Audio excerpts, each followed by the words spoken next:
الو ها እስቲ ስልኩን ምንድነው ነገሩ? ምንም አይደለም። ስጠኝ ስልኩን። ምንድነው የምትጠራጠረው? ስጠኝ ስልኩን ይላል። በቃ ልቀቀው። ለምን እነግርሃለሁ በኋላ። በቃ አንተ የቀረ እንትን ያልክ እንደሆነ ካንተ ጋር ቆሜ ልቀር ነው እንዴ? በቃ እንጣልየው ስልኩን ሊያውና እነግርሃለሁ። በቃ አታምነኝም እንዴ? እኔ ባምነሽ ምን ምናምን እየሰማ ፍቅረኛ እያለ በቃ እንደዚህ ብሎ ስለሚጠራኝ ነው እንጂ ሌላ ችግር የለም። እንዴ ያለ ነገር አለ እንዴ? ኧረ ምንም ችግር ማዘር እየተፈጠረ ጎረቤቱ አይ የኔ ፍቅር ስላለ ሰምተናል ሁለታችንና ምንም ችግር የለውም። ሌላ እንደሆነ ነግሮኛል፣ ግን የኔ ፍቅር ነው ያለው። ምንም እሱ እኔ የኔ ፍቅር እያለ ስለሚጠራ ነው። ሌላ ነገር የለውም። ችግር የለውም። ለከራይ የኔ ፍቅር እያለ ችግር የለውም። አንተ እንግዲህ እንትን ያልክ እንደሆነ እኔ ተገትሬ ቆሜ ልቀር ነው እንዳንተ ነው እየጠበቅኩ። እኔ ቤቴ ነው ብዬ ነው እንጂ እንደዚህ ለካጀ በቃ አንተ ሁሉ ጊዜ እንደዚህ ነው። በቃ ማዘር የምንድን ነው የተፈጠረው? ምንም በቃ እንትን እኔ መውለድ እንትን ማለት እፈልጋለሁ። ሁሉ ጊዜ እሱ እንትን ያለ እንደሆነ ቆሜ ልቀር ነው እንዴ? ቆሜ ልቀር ነው እንዴ? እንዴ አይደል ተፈጠረ? በዚህ በላይ ነው ሁሉ ነገር ታጥሜ በላይ ነው።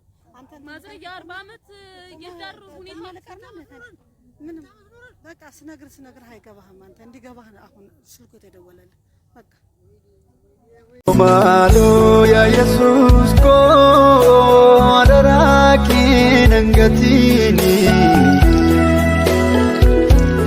yaade bitseeduuf tutti isin beekunaan hin jedhiini. Nagaanii fi araarri waaqayyoo bakka jirtaniif iddoo jirtanitti isiniif haa baay'atu. Warroonni YouTube jalatti argamtan hundumtu keessan akkam jirtu. Ani obboleettiin keessan nagaa guutuu irraa afaan qabaa. Egaa maarree obbolawwan kiyya namni viidiyoo kana ilaalle isin dhaggeeffannes hin jira jedhee yaadu. Garuu jechuudha viidiyoo kan ilaalee tanan ani akka yaada kiyyaatitti bara akkamii keessa akka jirru maal akka ta'aa jiru baay'ee tokko nama gaddisiisa jechuudha. Namni viidiyoo hojjetee namaa dhiyeessu dhaloonni kun maalirraa barata? Maal argeetu barumsa irraa fudhata? Maal laalaa guddata? jedhameeti viidiyoon tokko kan hojjetamuu qabu jechuudha. Garuu wanti ta'amaa jiru kuni ani naan galle diraamaan isaan hojjetan kun naaf hin galle jechuudha. Kuni diraamadha malee dhugaa miti. Garuu jechi isaan jedhan kun irra isaan kun nama gurdaadha, nama umuriidhaan deeme abboota keenya. Garuu jechi isaan haasa'an kun wanta isaan hojjetan kun wanta nama jibbisiisu, wanta barumsa tokko hin qabne, wanta nama qaanessu, wanta safuu cabsuudha jechuudha. Innaa namni akkamitti bifa kanaan of diqqeessee bifa kanaan waan akkanaa kana hojjeta? Namni akkamitti safuu cabseetu waan akkanaa kana godhee yaaniin beeku hangin maal akka bara akkamii akka wanna jechaa jiru barri akkamii akka as deemaa jiru baay'ee tokko jechuudha. Warroonni viidiyoo kana amma gaariidha jettaniiti qopheessitan immoo barumsa irraa argattu jettaniiti nu maal irraa baranna wanta akkanaatirra jechuudha. barumsa maaliin nu dabarsaa jira amma kun? Wanti akkanaa kun namoota akkanaa kanarraa waan gaarii sila barachuu qabna, waan gaarii irraa dhagahuu qabna.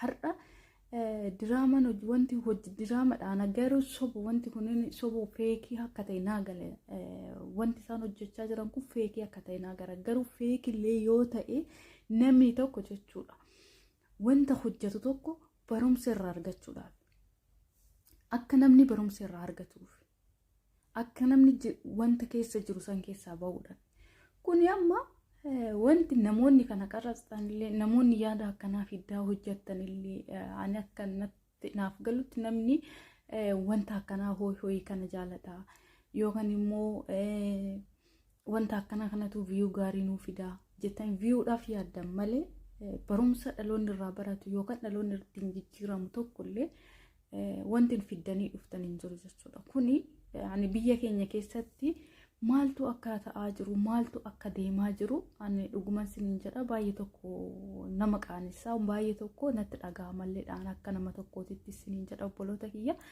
Innis maalinni har'a haati tuni haadha guddoodha, namichi kun nama guddaadha. Wanti isaan haasa'an wanti isaan hojjetan wanta ani jechuun wanti nuyyuu hojjennu jechuudha waan akkanaa kana jechuudha. Baay'ee nama dabbara dhugaan sinin jedha በጣም ነው የሚያስጠላው. dhugaa ani jecha haala kanaan baaniitoo safuu fi cabsaniitoo tacamallaquun በጣም nama jibbisiisa. እና እድሜ kanaan waa'ee bilginnaa waa'ee safuu haasa'uun nama jibbisiisa dhugaa. Viidiyoon akkanatti hojjetamu kuni dhugaan siniin jedha baay'ee tokko nama jibbisiisa. Maaliif osoo daa'imni hojjetanii osoo dargaggeessa illee ta'e haa ta'u garuu jaarsaaf jaartiin gadi yaa'anii akkanatti tacamallaquun baay'ee tokko nama jibbisiisa dhugaan. Viidiyoo kanarraa wanti baradhullee hin jiru wanti ilaalullee hin jiru jechuudha dhugaa. Naqaanessi akka nama tokkootitti jechuudha dhugaa. Nan saalfadheen ittan qaanee maal jechuudha nama guddaan akkana mataa haarrii baasanii akkanatti miidiyaa irratti bahaniitu wanta hin taaneen afaan banuun kuni dhugaa siniin jedha baay'ee tokko nama dabbara. waaqayyo ብቻን ይፈም እኔ ምን ወራለው ምን ያያለን በኋላ እንተያያለን። ዋንቺ ተረዳኝ። አሁንም አልተረዳኝ መሰለኝ። ጨረስን። ተረዳኝ እኮ አገባሃለሁ አለችኝ አልከኝ። የልጆቼን እናት አንተ ልታገባ ነው አይደለም እንዴ? ጓደኛዬ ነህ፣ የ30 ዓመት ጓደኛዬ ነህ። ይሄንን ያደረክ ነው። ይሄንን ምን እንዴት አልገባም ትለኛለህ? ተዋፈራው ተወኝ እንጂ ምንድነው? አልተረዳኝም እኮ ተረዳኛ። ቆይ ለመግባባት ሞክሩ እሺ። ተረዳኝ። ቆይ አቶ ሸዋፈራው ለመረጋጋት ሞክር ፕሊዝ። ሰውነት እየተንቀጠቀጠ ነው። ተረጋጋ በፈጠረ። ይኸውልህ ለመረጋጋት ሞክሩ። አዳምጠኝ። ለአንድ አመት ሙሉ ታግሻታለሁ። እንደውም ከዛ በኋላ ለአንተም ልነግርህ ነበረ፣ ሌሎችንም አስመስክሬያለሁ። ከዛ በኋላ ፍቅር ያዘኝ። ለድርገትሽ ፍቅር ብለህ የምትለው አንተ አሁን በዚህ እድሜ ልጆች ያለን ሰዎች ነን። እንዴት ነው ፍቅር ላንተ ሊይዝ የሚችለው? ልጆቻችን በምንመክርበት ሰዓት ፍቅር ብለህ ትለኛለህ? ይኸውልህ አልተረዳኝም። አንተ አልተረዳኝም። ብትረዳኝ ጥሩ ነው። አልተረዳህም። እኔ ወይ አንተንም ወይ ሁለታችሁንም አጠፋችኋለሁ። ጠብቁኝ። ሁለታችሁን ወይ አንዳችሁን ወይ